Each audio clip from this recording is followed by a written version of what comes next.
आता असं जर का करायचं असेल तर शिक्षणातलं पहिलं तत्व इथे लक्षात घेतलं पाहिजे, जिथपासून आपल्या या कामाची सुरुवात होईल. शिक्षण ही कधीही देण्याची गोष्ट नाही, शिक्षण ही फक्त घेण्याची गोष्ट. म्हणजे शिकणारा स्वतःच शिक्षण करत असतो. हे मूलभूत शिक्षणाचं एक मूलभूत तत्व. शब्द छोटे करायचे झाले तर आपण असं म्हणू, स्वयं शिक्षण हीच एकमेव शिक्षणाची गती आहे. त्यामुळे आपण आपलं स्वतःचं शिक्षण करणं ही आता आपली भूमिका असणार. दुसऱ्या अनेक गोष्टी सांगतील, आपण समजावून घेऊ, परंतु प्रत्यक्षात करायचंय काय, तर मला माझं शिक्षण करायचंय. विषय काय, सामाजिक अंगाने ग्रामीण विकासाचा, ग्रामीण रचनेचा अभ्यास करणं हा माझ्या शिक्षणाचा भाग. त्यामुळे स्वयं शिक्षण ही अत्यंत महत्वाची गोष्ट.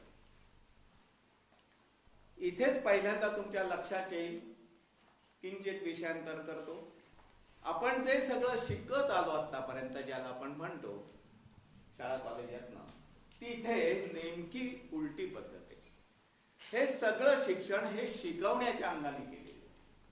कुणीतरी शिकवल्याशिवाय कुणीतरी शिकतच नाही ही भूमिका आहे.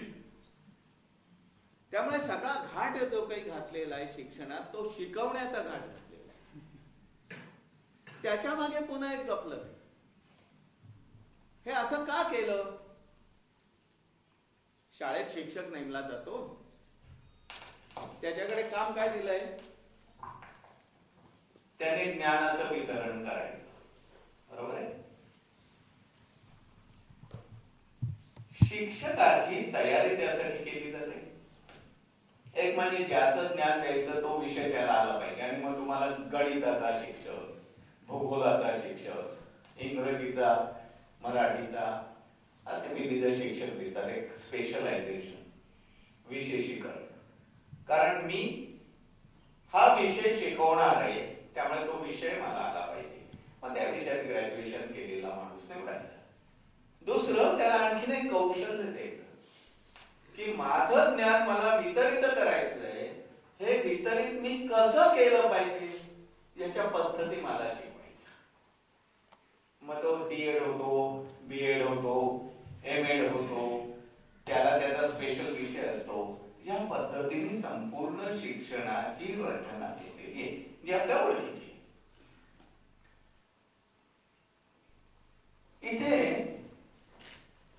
लक्षात देण्याचा मुद्दा असा आहे की याच्यामध्ये एक संकल्पना अशी आहे की शिक्षक ज्ञान वितरित करणार, शिक्षक मुलांना ज्ञान देणार. हे ज्ञान तो आधी दुसऱ्याकडनं घेणार आणि मग ते इकडे देणार. इकडून घ्यायचं, इकडे द्यायचं. हे ज्ञान कुठे? संकल्पना अशी आहे की तज्ञ लोक ज्ञान निर्माण करतात, शिक्षक ते आपल्याकडे घेतात आणि ते विद्यार्थ्यांना देतात. तीन घटक. ज्ञान निर्मिती कोणीतरी करतोय, ज्ञानाचं वितरण, वाटप कोणीतरी करतोय, आणि तिसरा कोण आहे ना, तो काय करतो? ज्ञान घेण्याचं काम करतोय. हा जो तिसरा जो आहे त्याच्याकडे दुय्यम रोल दिलेला आहे, पॅसिव्ह रोल दिलेला आहे. आम्ही काय करायचं? आम्ही स्वस्थ वर्गात बसायचं आणि जे देतील ते घ्यायचं, जे देतील तेवढंच घ्यायचं, दिलं तर घ्यायचं, याचाच व्यत्यास नाही, दिलं तर नाही घ्यायचं. आणि संबंध समाजात मग रचना निर्माण झाल्या, गायडन्स निर्माण झाली. याचा काय? कोणीतरी हे ज्ञान त्या पद्धतीने नाही जमला तर ह्या पद्धतीने घ्या. ज्ञानाच्या संदर्भातली ही संकल्पना जी आहे, ज्ञान नावाचा एक साठा आहे, कोणीतरी तो ठेवलाय, कोणीतरी तो निर्माण केलेला आहे, तो कोणीतरी उचलला आणि इकडे आणून दिला. इथे गफलत अशी आहे की ज्ञान तज्ञ लोक निर्माण नाही करत, तर जन्माला आलेला प्रत्येक मनुष्य हा ज्ञान निर्मितीचा कारखाना आहे. प्रत्येक मनुष्य आपल्या पातळीवर ज्ञान निर्माण करतो. मग शिक्षक काय करतात? काहीतरी करतात, पगार घेतात त्यासाठी. काय करतात? ते ज्ञान नाही देत, ते माहिती देतात. आणि माहितीचं रूपांतर ज्ञानात करणं ही गोष्ट प्रत्येक जण आपल्या स्वतःच्या मानसिक पातळीवरच करत असतो. त्यामुळे ज्ञान निर्माण मी करतो विद्यार्थी. म्हणजे मग आता काय झालं, आणखीन एक गडबड निर्माण झाली. एवढी संकल्पना समजली की पुढे जाऊ. आता एका विचाराकडून दुसऱ्या विचाराकडे चालतो. ज्ञानाचं कोणीतरी निर्माण केलंय, त्याचा साठा घालून ठेवलाय एका दुकानात, तो कोणीतरी इकडे विकलाय, असं नाही आता. तर प्रत्येक मनुष्य ज्ञानाची निर्मिती करतो. निर्मितीचा कच्चा माल काय? मिळालेली माहिती. शिक्षक काय देतो?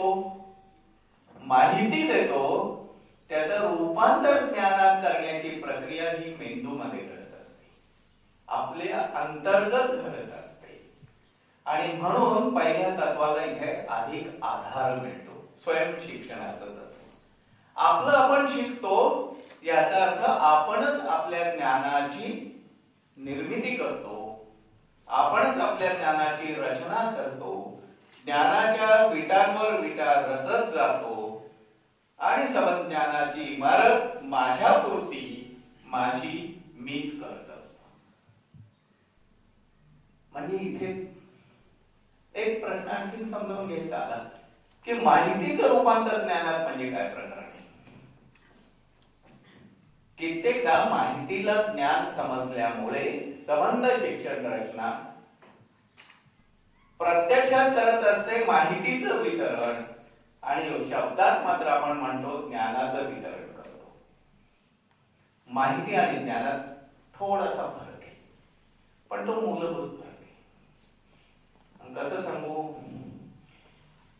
आपण स्वयंपाक करतो ना, तेव्हा काही कच्चा माल घेतो. धान्य घेतलं, कडधान्य घेतली, भाज्या घेतल्या, त्या चिरल्या, त्या समोर ठेवल्या, ही सगळी माहिती जमवली. आणि अन्न शिजवणं म्हणजे माहितीचं रूपांतर ज्ञानात, ही जी शिजवण्याची प्रक्रिया आणि मग पूर्ण अन्न तयार झालं. ही जी शिजवण्याच्या प्रक्रियेशिवाय काय घडत नाही, तर तो कच्चा माल जो आहे तो खाण्यालायक होत नाही. जेवणाला हेतू आहे काहीतरी त्या स्वयंपाकाला, कोणीतरी त्याचा उपभोग घ्यायचा आहे. त्या उपभोगाशिवाय त्या स्वयंपाकाला, त्या अन्नाला अर्थ नाही. मग कच्च्या मालाचं रूपांतर शिजवलेल्या अन्नात करतो आपण. ही जी प्रक्रिया आहे शिजवण्याची, ही ज्ञान निर्मितीची प्रक्रिया. का? कारण त्याची उपयुक्तता वाढली, उपभोगाचं मूल्य वाढलं. शब्द कळतायत तुम्हाला? शेवटी अन्नाला हेतू काय आहे? कोणीतरी ते खावं आहे, बरोबर आहे? तसा ज्ञानाला हेतू आहे. अन्नाचा हेतू जर का वापर असेल तर ज्ञानाचा हेतू हा सुद्धा वापर आहे.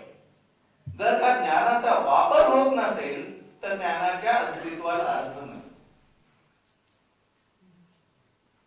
आणि म्हणून हे शिजवलेलं अन्न करण्याचं काम स्वयंपाकघरात जे करतो ते माझ्या मेंदूत घडत असतं.